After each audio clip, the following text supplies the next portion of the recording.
सुनो ध्यान से, लोकतंत्र में जन संघर्ष की भूमिका में पहली बार हमारे देश आजाद हुआ था 15 अगस्त 1947 को। पहली बार देश हमारा आजाद कब हुआ था? 15 अगस्त 1947। उसके बाद फिर से आजाद हुआ है? नहीं सर, नहीं ना। तो आजादी मिली थी हम लोग 1947 में, हम लोग गणतंत्र हो गए थे 26 जनवरी 1950 को। क्या इस दिन हमारा क्या हुआ था? संविधान लागू हुआ था। संविधान बन के रेडे एकदम भारत के संविधान की ओर चले। आज भी सरकार किससे चल रहा है? संविधान से। संविधान मीन्स कॉन्स्टिट्यूशन का, है ना। कहता है ये 1951-52 में पहली बार भारत में चुनाव हुआ था, आम चुनाव। और इस समय पहली बार भारत के प्रधानमंत्री जो चुना गया था उनको बनाया गया था पंडित जवाहरलाल नेहरू को। किनको? पंडित जवाहरलाल नेहरू। कोई पूछेगा प्रथम प्रधानमंत्री 1951-52 में आम चुनाव हुआ था, उसमें प्रधानमंत्री किनको चुना गया था? पंडित जवाहरलाल नेहरू को। अब कहता हूँ 1964 तक ये प्रधानमंत्री के पद पर एकदम टिकल थे। पर पूछा पंडित जवाहरलाल नेहरू जब 1951-52 में प्रधानमंत्री बने थे आम चुनाव से, तो आप कब तक रहे थे? 1964 तक। कब तक? 1964 तक के प्रधानमंत्री रहे। इसके बाद 1964 के बाद आते हैं हमारे लाल बहादुर शास्त्री। कौन? कोई देगा कि सेकंड प्रधानमंत्री लाल बहादुर शास्त्री। किनको हटने पर? पंडित जवाहरलाल नेहरू के हटने के बाद। वो 2 वर्षों का कार्यकाल रहा। कोई पूछेगा लाल बहादुर शास्त्री कितने सालों के लिए प्रधानमंत्री? 2 साल के लिए। और उसमें हृदय गति रुक जाने के कारण उन मृत्यु हो गया, समझ गए। और ताशकंद समझौता के लिए रूस लाए गए थे वो बेचारे।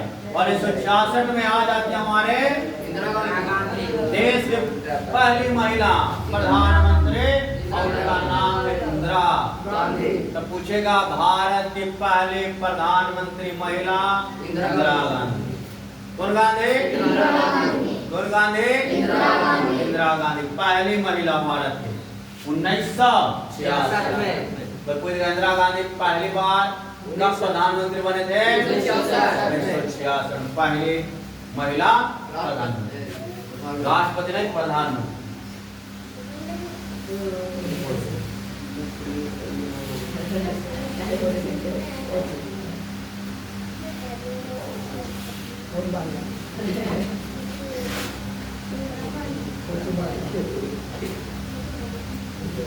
अब सुनिए पंडित जवाहरलाल नेहरू के बारे में थोड़ा सा नोट। हेलो मिस्टर, सुनिए।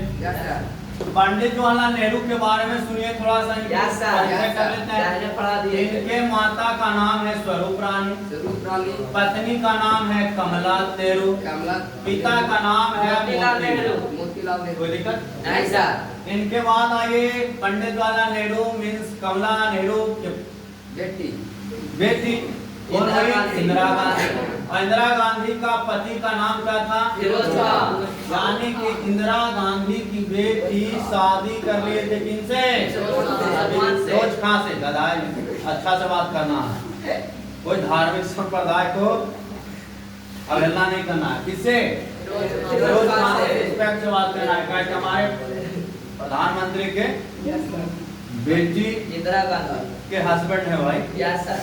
अब फिरोज खां के 2 बेटे होते हैं। कितने बेटे? 2 बेटे जिसमें पहला आता है संजय गांधी और दूसरा आता है राजीव गांधी। फिरोज खां के कितने बेटे? 2 बेटे। 2, संजय और राजीव। समझ गए ना। राजीव गांधी की पत्नी का नाम है सोनिया गांधी और अभी बेटा है राहुल गांधी। कौन गांधी? और राहुल गांधी का एक बहन है प्रियंका वाड्रा। कौन है? प्रियंका वाड्रा। समझ गए जी। तो ये किनका परिचय था? जवाहरलाल नेहरू। अब सुनो 1966-67 कहता है कि 1966-67 में फिर आम चुनाव होता है। 1966-67 में आम चुनाव मतलब मैंगो वाला चुनाव नहीं है। आम आदमी उसमें भाग लेता है, इसीलिए उसको आम चुनाव बोला गया। कि आम चुनाव कोई पूछेगा तो कहिएगा आम जो सुनते हैं ना उसी चुनाव को आम चुनाव। सुनिए तो ये आम चुनाव हुआ था जिसमें इंदिरा गांधी के लोगों ने भारी मतों से विजय बना दिया था, क्योंकि भारत के पहले महिलाएं प्रधानमंत्री बनी थी और वो भी महिलाएं अच्छे व्यक्ति घराना से संबंध रखते थे, जिसके कारण से इन पर जनता विश्वास किया। इनके पिता जो फादर थे, इनके पूर्वज जो थे, ये सरकार अच्छी तरह से चलाए थे, क्योंकि पंडित जवाहरलाल नेहरू इस चलते इनको भारी वोट मिल जाता है और एक प्रधानमंत्री, क्योंकि लोगों को ऐसा लगा कि चाचा नेहरू की जय भाई बेटी है और ये सरकार को अच्छी तरह से चलाएंगे। इस चलते लोग इसको क्या करते हैं, वोट देते हैं। और वोट देते हैं ना, तो इसका परिणाम क्या मिलता है जनता को, गरीबी और ज्यादा बढ़ जाता है। लोग दिया कि वोट से हमारा गरीबी दूर होगा, लेकिन ये बेचारे आते हैं और गरीबी को और क्या करती है, बढ़ा देती है। महंगाई आसमान छूने लगा, महंगाई आसमान छूने लगता है, बेरोजगारी की समस्याएं उत्पन्न हो गई और भूखमरी काफी ज्यादा बढ़ गया। खदान की कीमतों में काफी ज्यादा वृद्धि हो गया। किसको आने से, अब इंदिरा गांधी की जैसी सरकार आया और ये सब परिणाम देखने के लिए मिल गया, जैसे भूखमरी, वस्तु का महंगा हो जाना, समझ रहे ना, गरीबी ज्यादा बढ़ गया, तो ये से लोगों में इसका बुरा प्रभाव पड़ा।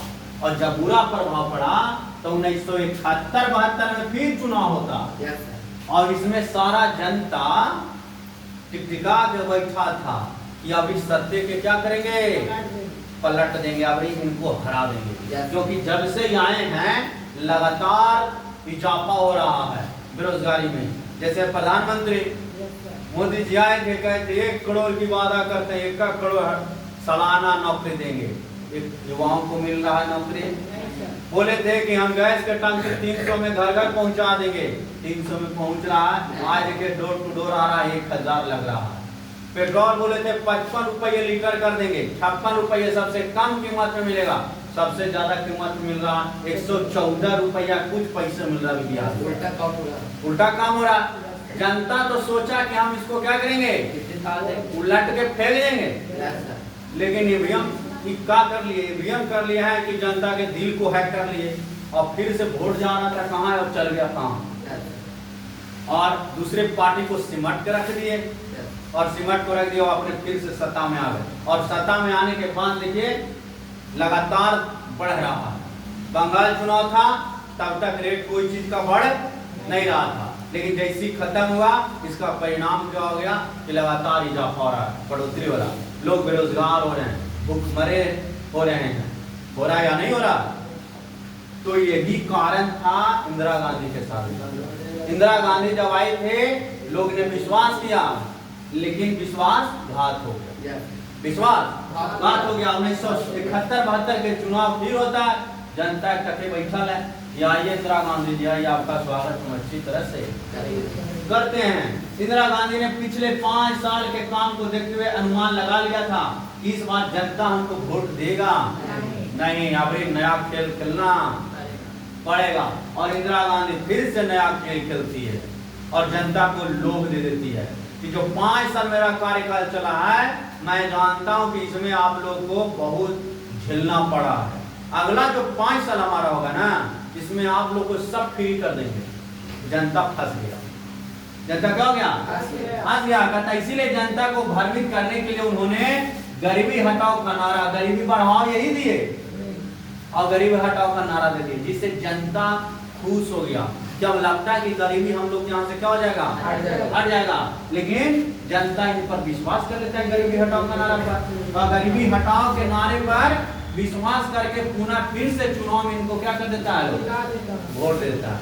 और वोट देने के बाद इनको फिर से जिता देता है, फिर गरीबी महंगाई बेरोजगारी की समस्याएं पैदा हो जाती है, जागृत हो जाता है। और जागृत होने का कारण कि ये 5 साल फिर जनता क्या होती है, फिर 5 साल जनता पीछे चली जाती है, महंगाई बेरोजगारी के सामना करना पड़ता है उनको। कहता है लेकिन पुनः चुनाव के बाद गरीबी महंगाई बेरोजगारी भूखमरी बढ़ जाता है, इसका असर सबसे ज्यादा बिहार को देखने के लिए मिलता है। जैसे गैस बंद हुआ कुछ दिन के लिए हो गया था ना, कि आम आदमी को रेगुलर वे में गैस नहीं मिलेगा, आपको लिमिटेड मिलेगा, 25 दिन 45 दिन का लिमिट बना दिया था गवर्नमेंट। अब उसमें सबसे ज्यादा देखिए जो मुंबई था, दिल्ली था, हरियाणा था, पंजाब था, बिहारी, वो सारे बिहारी लोग वापस आना शुरू कर दिया। इसका कारण क्या हो गया कि वहां तो काम मिल रहा है लेकिन उसका सम्मान वहां पे उपलब्ध नहीं। जैसे गैस टंकी, गैस सिलेंडर अगर नहीं मिलेगा तो खाना पकाएगा किस पे? वापस उसको लौटना पड़ा। कहाँ लौटना पड़ा? वापस लौटना पड़ा। तो ये आंदोलन भुखमरी और सबसे ज्यादा अगर कहीं कोई इफेक्ट पहुंचेगा उसका असर सबसे पहले हमारा राज्य में पहुंचेगा। कहाँ? बिहार में। कहाँ पहुंचेगा? बिहार, यूपी और झारखंड इसका सबसे ज्यादा मार चलता है। समझ गए ना? कहता है जिसका विरोध यहाँ के छात्रों ने भारी आंदोलन के साथ करने का निर्णय लिया। अब सुनो, बिहार में छात्र आंदोलन का मुख्य कारण क्या रहा होगा? बिहार में छात्र आंदोलन। कौन आंदोलन? छात्र आंदोलन। अरे बाबा ऐसे काहे कर रहा हूँ? बिहार में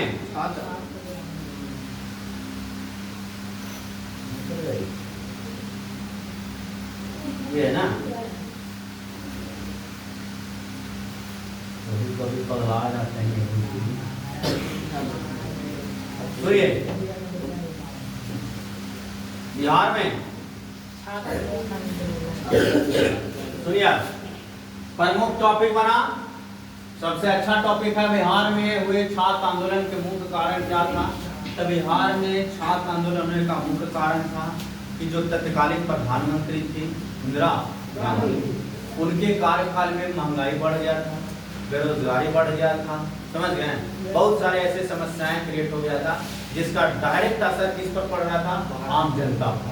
और आम जनता पर पड़ रहा था तो उसका विरोध कौन किया? छात्र। कौन विरोध किया?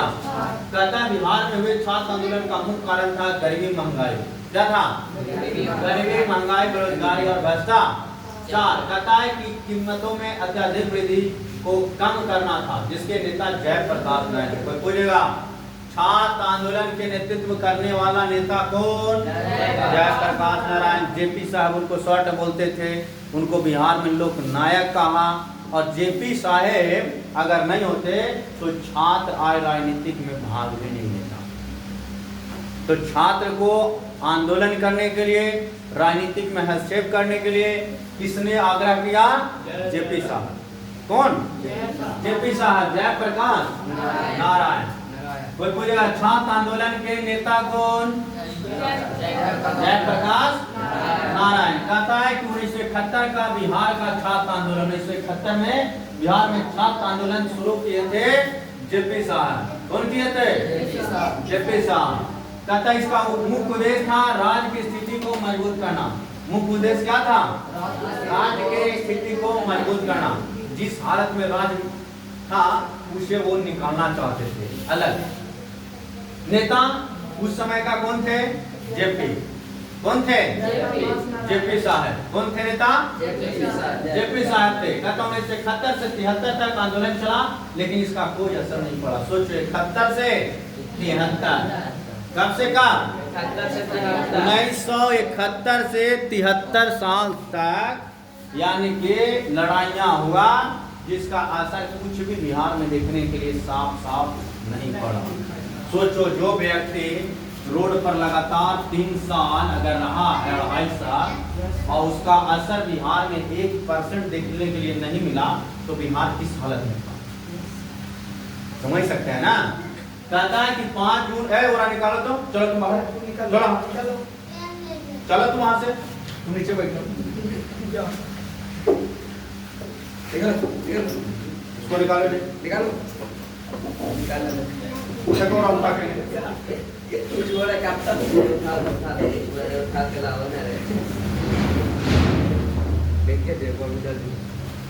चल तू यहाँ बैठो, गमछी बिछा,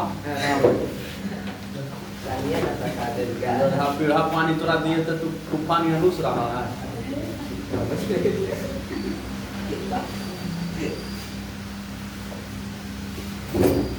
सुनो आराम से, सुनिए। तो 1971 में बिहार छात्र आंदोलन हुआ लगातार 3 साल, 71 से 73, लेकिन इसका असर बिहार पर 1% नहीं अच्छा पड़ा, क्योंकि इतना बिहार भ्रष्टाचार था, इतना यहाँ महंगाई था, इतना भूखमरी था, इतना दलाल यहाँ पैदा हुआ था कि बिहार को पूरी तरह से वो जकड़ के रखा था। जैसे आज के दौर में देखिए बिहार में भ्रष्टाचार की कितना अपराध चरम सीमा पर है। आप ये वो छोटा मोटा काम कराने जाइए, उसमें बिना 2-4 हजार 10 हजार घूस लिए कोई काम करने के लिए है तैयार नहीं सर। बताइए, कहीं भी जाइए आप, कोई भी डिपार्टमेंट में, कोई भी विभाग में, कोई भी बिना पैसा के काम करना चाहता है? नहीं करता। क्यों? क्योंकि हर जगह कमीशन बेसिस है और कमीशन पे लोग काम कर रहे हैं, और यही हालत हम 1971 और 73 में। इसको सुधार करने वाला कौन थे? जेपी साहब। जेपी साहब कहें कि हमारी स्थिति बिहार की बहुत खतरनाक होने वाली है, इस चलते अगर हम लोग आज नहीं सुधार करेंगे, आंदोलन करेंगे, मांग करेंगे, तो हमारा बिहार और पूरी दलदल में फंस जाएगा, जिसका असर होगा कि निकल ले नहीं। समझ गए ना? तब 5 जून 1974 को पटना के गांधी मैदान में पहली बार, कब?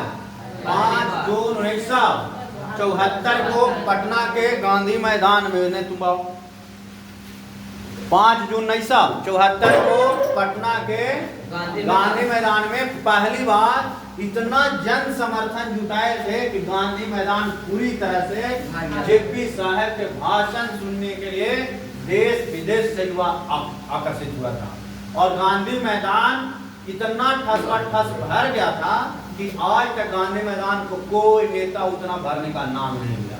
आज भारत के प्रधानमंत्री, राष्ट्रपति, बड़े बड़े लोग आ जाएंगे, उसके बाद ये गांधी मैदान नहीं भर पाया। जो भर दिए थे बिना मतलब कि भ्रष्टाचार के, बिना पैसा दिए, जनता इतना आ गया था ना कि गांधी मैदान पूरी चारों तरफ से भर चुका था, रोड पर भीड़ जमा हो गया था इनकी सिर्फ भाषण सुनने के लिए। कि भाषण कौन दे रहे हैं भाई?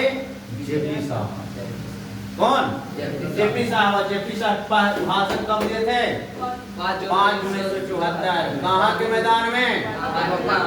पटना के गांधी मैदान में। आज तक कोई व्यक्ति इतना भारी सभा में भाषण देने का काम किया? नहीं सर, कोई नहीं। आज तक कोई नहीं भीड़ जुटा पाया। आज देखते होंगे रैली आता है, बस आते हैं, ट्रक आते हैं, सारा नेता खर्चा करता है, लेकिन जनता पहली बार अपने लिए खर्च किया था, पॉकेट से पैसा निकाल करके जेपी साहब ने। और लोग इतना भीड़ भड़कम जुट रहा था कि प्रशासन थर-थर हिल रही थी, कांप रही थी। जहां तहां बैरिकेड बॉर्डर पर कर दिया गया, अनुमति नहीं दिया गया, बस को वहीं रोक दिया गया। समझ गए? आदमी को ट्रेन में था, ट्रेन में रोक दिया, बस पड़ाव पर था, बस स्टैंड में रोक दिया, बस को आगे घुसने नहीं दिया। इतना भीड़ आने वाला था, इतना भीड़ आ चुका था। और ये किसका असर हुआ था? जेपी साहब। और जेपी साहब किसका आंदोलन नेतृत्व कर रहे थे? छात्र आंदोलन के। छात्र आंदोलन को क्यों कर रहे थे? क्योंकि बिहार में उस समय भ्रष्टाचार, महंगाई, बेरोजगारी बहुत ज्यादा फैला हुआ था, जिसके कारण से लोग यानी कि क्या कहते थे, गांधी मैदान आने का काम थे। और एक नारा दिए थे कि इंदिरा हटाओ देश बचाओ। क्या कहते? इंदिरा हटाओ देश बचाओ। कोई पूछेगा जेपी साहब 5 जून 1974 को कौन सा नारा दिए थे?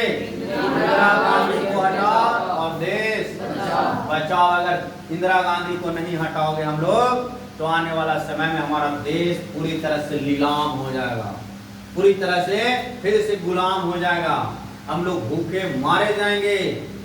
समझ गए ना? ये भाषण दिए थे कौन? जेपी साहब। इंदिरा हटाओ और देश बचाओ। जैसे आज भारत सरकार या नई नई सरकारें जो बनती है, कहता है ना बेटी बचाओ और बेटी पढ़ाओ, लेकिन सरकार नारा सिर्फ दे दिया, लेकिन बेटी को कितना बचा रहे हो, कितना पढ़ा रहे तो हम लोग देख ही रहे हैं। अगर किसी भी बच्ची के साथ किसी प्रकार की कोई घटनाएं घट जाती है, सरकार को निर्णय लेने में सालों गुजर जाता है और अपराधी बेलगाम घूमते रहता है। तो क्या बेटी पढ़ रही है और बेटी बच रही है? ट्रक में देखोगे लिखा रहता है बेटी बचाओ बेटी पढ़ाओ, है ना? और वही बेटी पर ट्रक चढ़ा देता है। तो कहाँ लिखने से सिर्फ हो जाएगा, नहीं सर। नारा देने से हो जाएगा। तो उसके लिए कानून मजबूत लाना होगा, है या नहीं? तो सरकारें सिर्फ क्या करती है, नारा दे देती है, और नारा देने के बाद उस पर किसी प्रकार के कोई विचार विमर्श नहीं करती है, कोई कानून को अच्छे मजबूती से पेश नहीं करती है, जिसका असर होता है कि उसका उल्टा पोजिट। जैसे बेटी बचाओ बेटी पढ़ाओ नारा इसलिए दिया गया था कि बेटी को मजबूत बनाना, सशक्त बनाना है, इस पर किसी भी अत्याचार को रोकने का काम करना है, करने वालों पर खड़ा से खड़ा सजा देने का प्रावधान है। लेकिन क्या देता है, बताइए? कोई करो दुपट्टा लेके भाग जाएगा, कोई करो छेड़ देगा, क्या होगा? गया थाना में, पुलिस छोड़ दिया।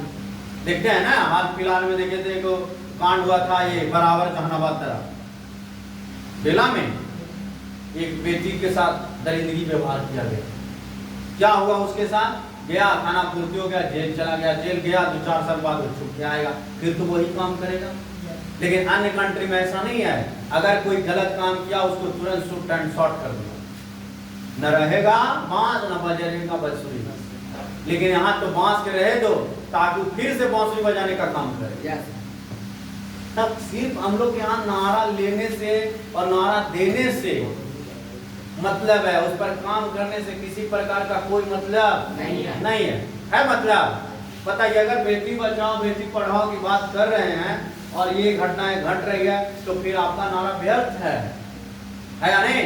आपको तत्काल क्या देना चाहिए? सरकार से इस्तीफा दे देना चाहिए, या फिर अपना नारा को क्या करना चाहिए? वापस ले लेना चाहिए।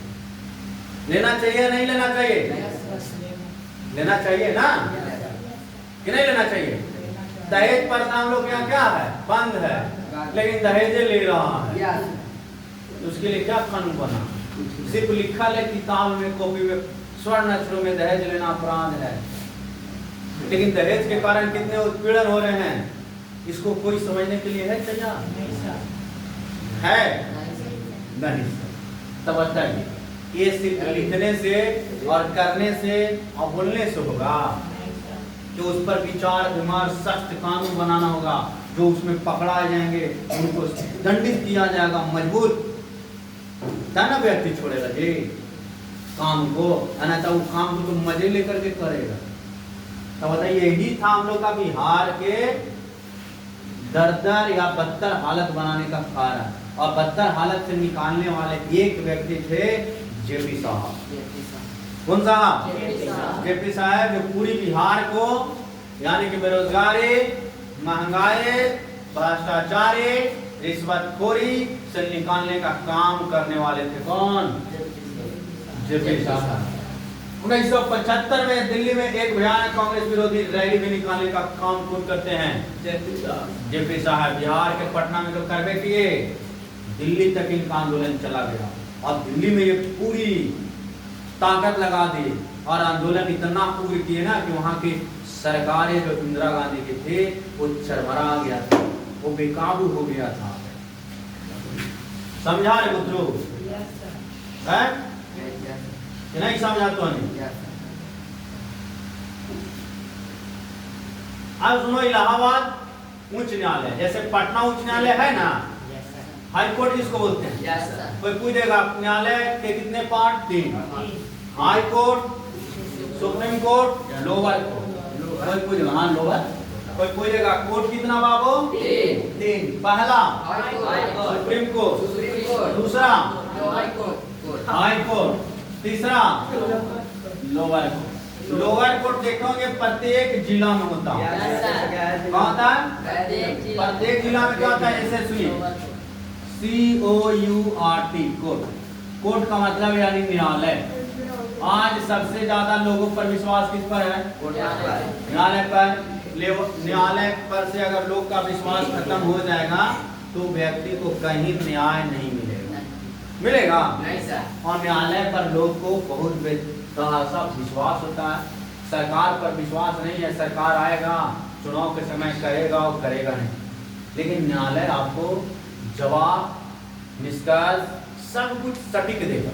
तो न्यायालय 3, पहला SC जिसको बोलते हैं सुप्रीम कोर्ट, दूसरा HC हाई कोर्ट, तीसरा हो गया लोअर कोर्ट। कौन court? Lower court. Lower court. कोई पूछेगा कोर्ट के कितने टाइप?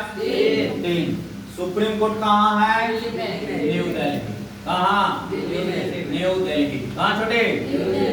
न्यू दिल्ली। कहाँ है? न्यू दिल्ली। हाई कोर्ट कहाँ है? प्रत्येक राज्य के राजधानी पटना। और लोअर कोर्ट हम लोग का कहाँ है? जिला में। सब जिला में। सब जिला का एक का वो न्यायालय होता है जिसको बोला जाता है लोअर। लोअर कोर्ट का कोई पूछ देगा कि हाई सबसे ताकतवर आदमी कौन होता है भाई? तो सबसे प्रधान जो होता है वो होता है डिस्ट्रिक्ट जज। कौन होता है? डिस्ट्रिक्ट जज। कोई पूछ देगा डिस्ट्रिक्ट जज लोअर कोर्ट के सबसे मेन पावरफुल आदमी है। गिरा दो, तोड़ दो। समझ गया ना? हाई कोर्ट में यानी कि जो होता है चीफ जस्टिस, जिसको बोलते हैं मुख्य न्यायाधीश जो होते हैं वो होगा। और इसमें भी होता है CJI। समझ गए? CJI होता है सबसे हाई। तो यहाँ से केस लड़े, यहाँ नहीं गया, यहाँ पर आपको नहीं मिला इंसाफ, कहाँ जाइए? हाई कोर्ट में। हाई कोर्ट में नहीं मिला, कहाँ जाइए? सुप्रीम कोर्ट में। सुप्रीम कोर्ट में आपको फैसला मिल ही जाएगा। एक बात कहीं जाने की जरूरत नहीं। एक बात एक ही जगह जाने की जरूरत है। कहाँ? प्रेसिडेंट। प्रेसिडेंट मीन्स राष्ट्रपति। कौन? अगर मान लिया सुप्रीम कोर्ट आपको दे दिया गया फांसी की सजा इसको दिया जाए, किसकी सजा? फांसी के। तब वो फांसी की सजा लेके तू कहाँ जाएगा? प्रेसिडेंट के पास फरियाद करोगे कि सर हमको बेवजह फांसी की सजा दिया गया है, रोक देते। अगर सुप्रीम ये प्रेसिडेंट को लगा कि नहीं बच्चा सही बोल रहा है, निर्दोष है, जांच बैठाएगा, सबूत मिलेगा, वो व्यक्ति फांसी की सजा को कम कर रोक सकता है या आपकी सजा को कम कर सकता है। कौन? प्रेसिडेंट। तो जाइएगा court, lower court. Lower court नहीं था हाई कोर्ट, हाई कोर्ट नहीं था सुप्रीम। समझ गए? होकर बात तो आप बचिएगा कि ना बचिएगा कोई गारंटियों नहीं। आपको मार देगा लोअर कोर्ट, इतने डेटे देगा ना कि तारीखें लड़ते रह जाए, कोई जजबे के खरीदे। सुनोगे ना गाना है तो तारीखें लड़ते रह जाए हम जजबे के खरीद लो। तो वो अगर हो गया बाबा लोअर कोर्ट तो खत्म हो गया। एक बात तू कहाँ जाएगा? हाई कोर्ट में। अगर ताकतवर है, पैरवी है, तो वहाँ तो काम चलेगा नहीं, क्योंकि भाई यहाँ न्यायालय है, न्यायालय में सारे लोग एक समान हैं, सबको हिस्सेदारी देने की बात है। यहाँ तो कोई खरीदाएगा नहीं, यहाँ तो सबका फरियाद सुना जाएगा। अगर यहाँ से नहीं हुआ कहाँ जाइए? Supreme court. आप समझ गए ना? हारने का चांसेस बनता ही नहीं है। आप अगर यहाँ हारते हैं तो उसको कहाँ अपील डालिए? हाई कोर्ट में। हाई कोर्ट लेकर चलो। हाई कोर्ट भी तुमको न समझ में आए कि हमको नहीं इंसाफ मिला, कहाँ रिट फाइल करो? Supreme court. मतलब पूरा मरते मरते रह जा, ओकरा जीवन भर में कहीं होवे मत। समझ गए ना?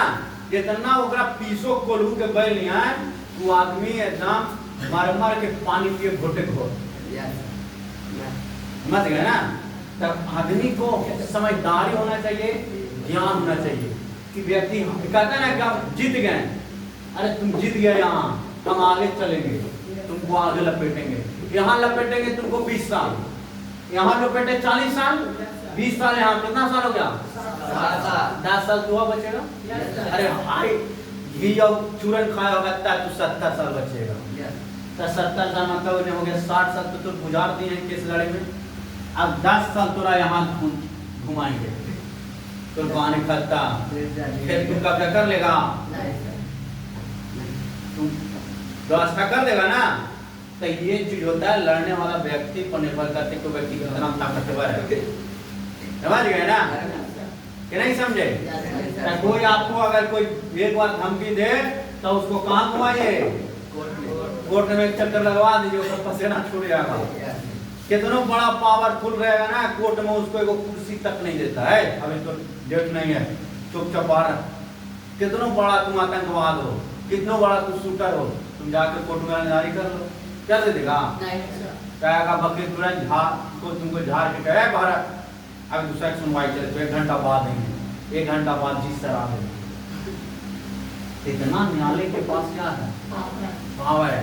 तुम खड़ा रहेगा, कितना बड़ा एसपी है, कलेक्टर है, कोर्ट में गला के बाद ऐसे कर लेते हैं, जी सर, अरे कैसे हो गया, जी सर देख लेंगे सर, मजाल ही उसके सामने ऐसे कोर्ट के सामने आकर के कर दिए हैं, क्या करना, अच्छा कर दिए हैं, जाइए कल से आप बच्चे तो घर नौकरी खाता।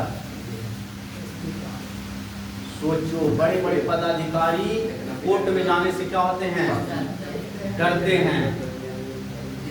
कितना बड़ा तुम अपराधी हो, कितना बड़ा गैंगस्टर हो, वहां जाने के बाद आपको एकदम क्या समझा जाएगा, झाल मुड़ी। तुमको क्या करेगा, खैली में मिलाएगा और रगाड़ के कहेगा बाहर है तो विकेट पर, तो सुनवाई नहीं है। तो वो है क्या, कोर्ट अगर ज्यादा बौरा रहा है कहाँ घुमा दो, कोर्ट जरंदारी नाप रहा है वहां लेके चल जाओ, जब गुंडागर्दी कर रहा है एक बार समेट दीजिए ना, और निकलना थोड़ो है, फिर निकल नहीं पाएगा, वो कितना तड़पड़ाएगा, समझ गए। तो ये होता है कोर्ट का पावर, बशर्ते व्यक्ति को लड़ने वाला चाहिए, उसका ज्ञान होना चाहिए। तुम कहाँ भागेगा, भाग के जाएगा, न्यायालय से कोई बड़ा है, न्यायालय का जब फरमान आएगा, जब स्टंप आ जाएगा ना घरे, तब तुम थरथरा ही लगेगा, और तुमको हर हाल में पेश होना नहीं होगा तो घरवा तोड़वा देगा। उठी जब किला और सब पलंग तोशक गद्दा निहाली ट्रंक और गोदरेज ससुराल से मिला है, सब लेके आ जाओ थाना में, सब जमा कर देंगे। तो ये होता है न्यायालय। न्यायालय से कोई बड़ा पावरफुल नहीं है, चाहे न्यायालय छोटा हो बड़ा हो, न्यायालय होता है, समझ गए ना। और गरीबों का मात्र वो सहारा बचा है, तो कौन बचा है, नहीं तो कोई फरियादी सुनने वाला नहीं है। आपके ग्राम पंचायत में देखिए सारे लोग बिकाऊ हैं, गांव में सब कोई लंपट लवार है, बिकाऊ है। अगर कोई बचा है अभी गरीब व्यक्तियों के लिए तो न्यायालय, कोर्ट बचा, और कोर्ट में उसको क्या करेगा, न्याय देने का काम। समझ गए कितना ताकतवर है। अगर इसका जेल लग गया तो मजाल नहीं कि आपका खेत में को क्या कर दे, ट्रैक्टर घुमा देगा, उसका ट्रैक्टर सही पे कहाँ टना जाएगा, थाना में चल जाएगा। और कौन जबरदस्ती लेके जाएगा, कोर्ट का ऑर्डर आ जाएगा तो रोकेगा थाना। आप FIR हो गया, आप थाना को पैसा दे करके रोक सकते हैं, कोर्ट को रोक सकते हैं। अगला डेट पर खाली फरियादी कर देगा ना, सर पैसा ले लेती है ना, जाए सती पकड़े घर ही है, अच्छा ऐसा बात है, बुलाओगे कौन है, SHO ये है सर, तो मुझे नहीं पकड़ा रहा है, हमको ही चलना पड़ेगा, नहीं सर नहीं सर। अब सोच लो जब कोर्ट साहब के जज आ जाएंगे आपके गांव में पकड़े मुजरिम, तब पुलिस क्या करेगा, वो नाचे लगेगा बिना गाने के, बिना गाने के क्या कर लेगा, नाचे लगेगा। उसके से पहले ही वो क्या करेगा, मुजरिम के पकड़ के चलो बाबू जज साहब बोले, कोई ऑप्शन नहीं है, तो कितनों पैसा देगा, कितनों कुछ करेगा, घरवा तोड़ा नहीं बचाएगा। तुम चलो कहाँ, कोर्ट में। अब कोर्ट में जाने के बाद आदमी कहाँ चल जाएगा, अंदर के सलाखों में, और पूरा मजा लो खिचड़ी और चोखा के, और ऐसा पराठा पंखा चलित रहेगा, समझ गए ना। तो ये आंदोलन था, और इस आंदोलन को हाँ तो हम लोग पढ़ रहे हैं कहाँ, इलाहाबाद हाई कोर्ट। कोर्ट समझ में आ गया ना, कोर्ट कितने, तीन प्रकार के न्यायालय, पहला लोअर, दूसरा हाई और तीसरा सुप्रीम कोर्ट। सबसे पावरफुल सुप्रीम कोर्ट होकर नीचे हाई कोर्ट के अंदर लोअर। कोई दिक्कत, समझ गए। कोई पूछ देगा हाई कोर्ट की संख्या 25, हाई कोर्ट 25, पहले 24 था 25 हो गया, और ये तो लोअर कोर्ट सब जिला में कर 38 जिला 38 को कोर्ट है, समझ गए ना बात के। और सुप्रीम कोर्ट सब कोर्टों का कोर्ट, महाकोर्ट कौन, सुप्रीम कोर्ट का एक डेट पड़ेगा 6 महीना पर, क्योंकि पूरा राज्य के लड़ाइयाँ चलती है यहाँ। तो एक राज्य की अगर एक ही दिन सुनेगा तो 28 तो ऐसे हो, होगा ना। और केस का फाइल बहुत बड़ा होता है, ये चलते यहाँ पे जाते जाते आदमी एकदम समझो बचवे नहीं करेगा, मर गिर जाए। जब हाई प्रोफाइल केस होकर हटा ले जाएगा कहाँ, सुप्रीम कोर्ट में ना था नहीं करेगा। तो सुनिए इलाहाबाद के बारे में सुनते हैं। जज इलाहाबाद उच्च न्यायालय के, कहता है जज उस समय थे जगमोहन लाल सिन्हा।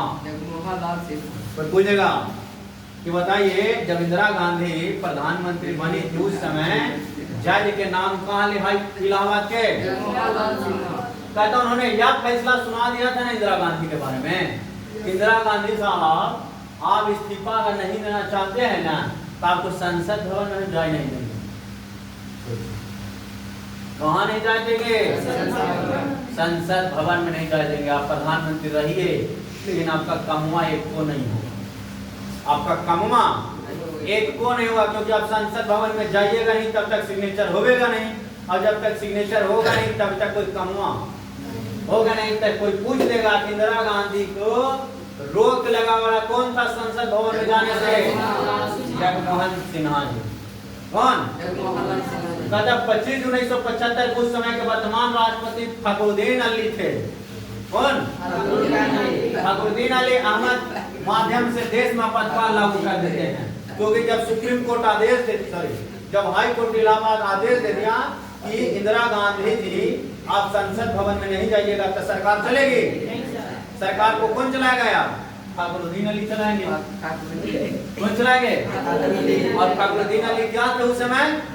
राष्ट्रपति। और शासन लागू हो गया राष्ट्रपति। भारत में क्या लागू हो गया? आपातकाल लागू।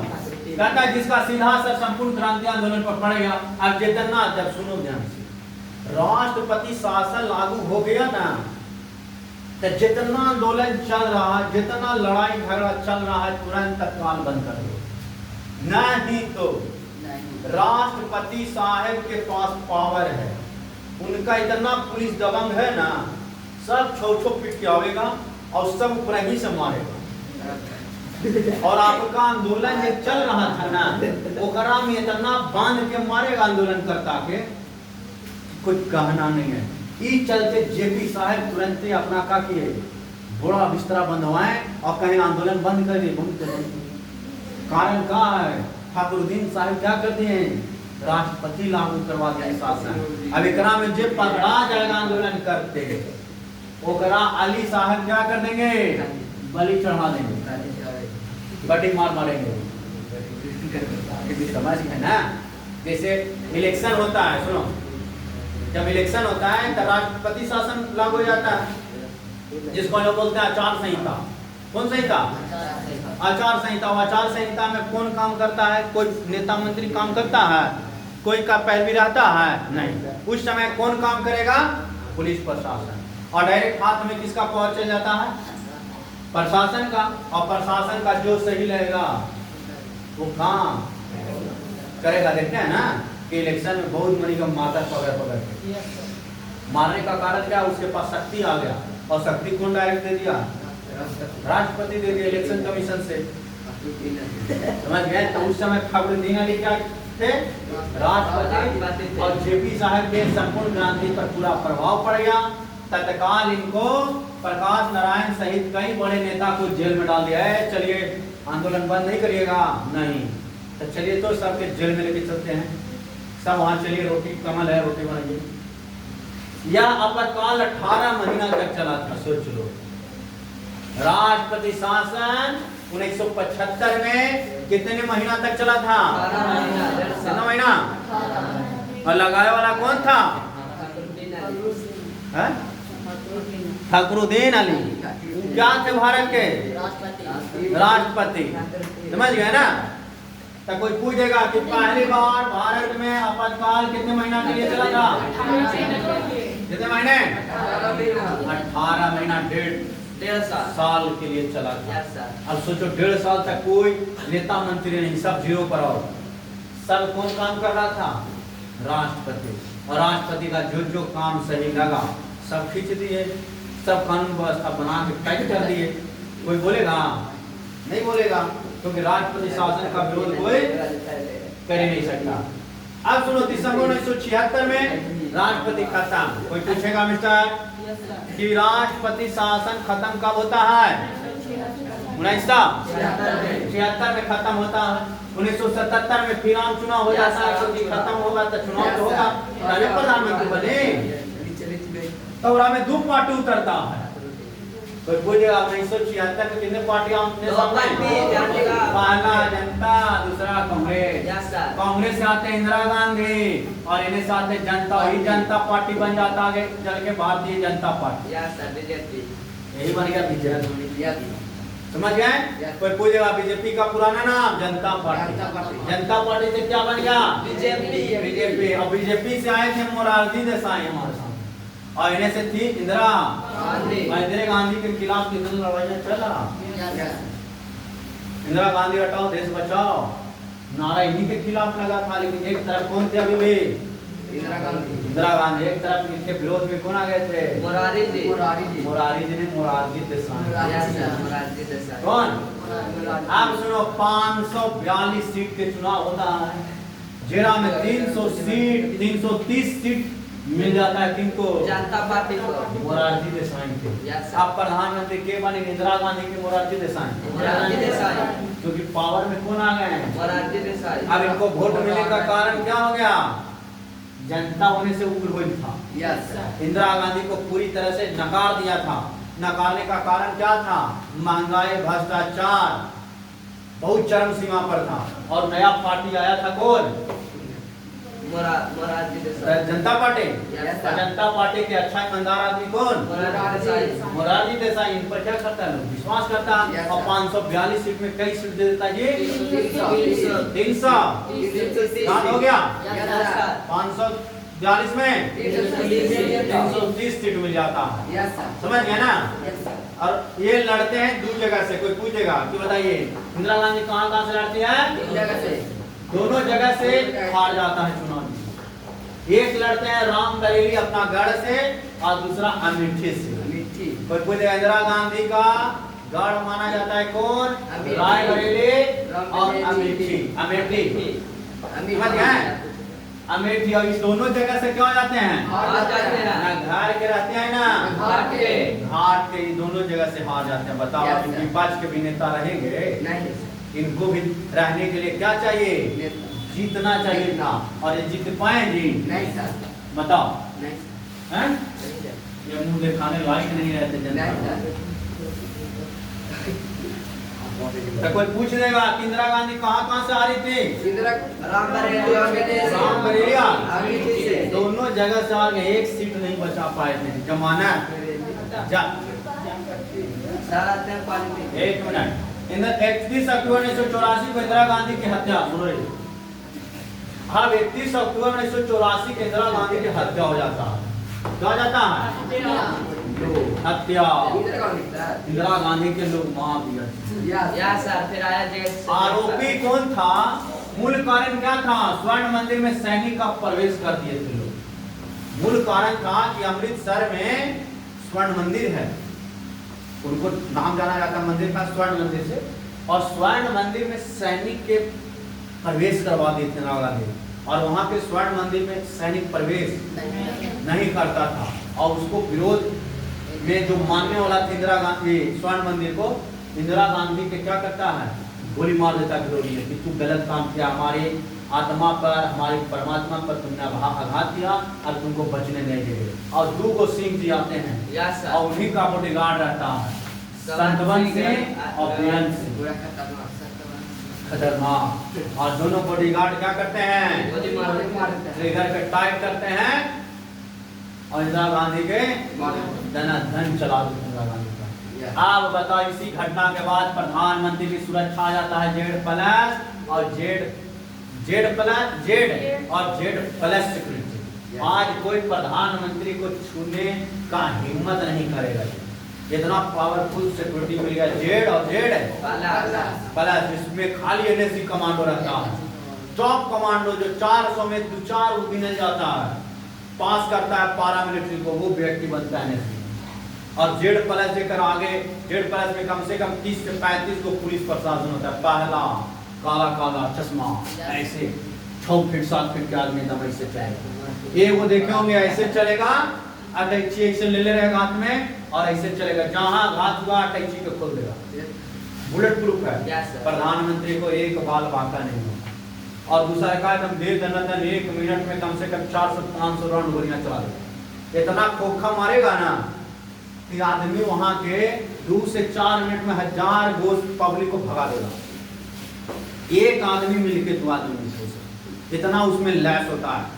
और गोली जब चलेगा तब धोखा भी देने का चांसेस नहीं है। प्रधानमंत्री कितना सुरक्षा में आ गया। Z+ कोई पूछेगा कब से आया, तो इंदिरा गांधी की जब हत्या उनकी बॉडीगार्ड नहीं करते जसवंत सिंह और सतवंत सिंह, तब Z+ नहीं आता। आज देखिए बिहार में जितने भी अच्छे अच्छे मिनिस्ट्री हैं उन सबको Z+ मिला, वाइस सिक्योरिटी मिला। मिलने का कारण हो गया कि वो पूरी तरह से सुरक्षित, उनको कोई आदमी से डर नहीं है, कोई आदमी मारने का चांस नहीं होता। जब भी उसको मार सकता है तो उनका सिक्योरिटी गार्ड मारेगा, अन्यथा दूसरा आदमी तो मार ही नहीं देगा। क्योंकि इतना ये पावर, जैसे देखोगे ये सम्राट चौधरी चलते हैं ना, तो उनका काफिला में देखोगे पहले काला आदमी, उसके बाद उनका हाई रेंज का ऑफिसर, उसके बाद डिस्ट्रिक्ट पुलिस, और कम से कम 30 से 35 की संख्या में खाली पुलिस प्रशासन बल होता है। उनको चारों तरफ से घेरे हुए। अगर उनको पास थोड़ा भी आप जाइएगा ऐसे करके ना, तब पीछे से नहीं देख रहा कि कहाँ तक हथवा डालता है। आप जैसे उनको पर देखेगा कि ये हाथ करने वाला है, वो तुरंत आपको क्या करेगा, बाउंड्री लाइन से बाहर फेंक देगा। अगर वो वहां है और स्टेज वहां है और वहां से ये चढ़ने की कोशिश करेंगे तो इसको वहां से दौड़ के आएगा, मिनटों सेकंड नहीं लगेगा, इसको फेंक देगा बाहर। कहाँ चल बाहर। 1 मिनट 1 सेकंड उसके लिए क्या है, कीमती होता है। क्योंकि वहां अब उसको होने का कारण क्या है, कीमती। 1 महीना का खर्च कम से कम करोड़ों रुपया होता है। तब बताइए करोड़ों रुपया हम खर्च कर रहे हैं हम अपनी जान को गंवाने के लिए, तुमको बैठ के अचार और भात खिलाने के लिए नहीं ना। सुरक्षा एकदम लैस, वो आग पानी हवा तूफान सब में लड़ेगा। समय आएगा तब ट्रिगर पीछे की ओर रिवर्स गाड़ी इतना चलाएगा ना ड्राइवर कि तुम गाड़ी को मोड़ते रह जाएगा, गाड़ी भागेगा। इतना पावरफुल है, समझे। हम लोग जैसे साइकिल मुड़ता है ऐसे जी, साइकिल मुड़े के बारी आता है तो जल्दी मुड़ेगा तो साइकिल के पकड़ लेता है, कोई पैको ऐसे घुमा देता है।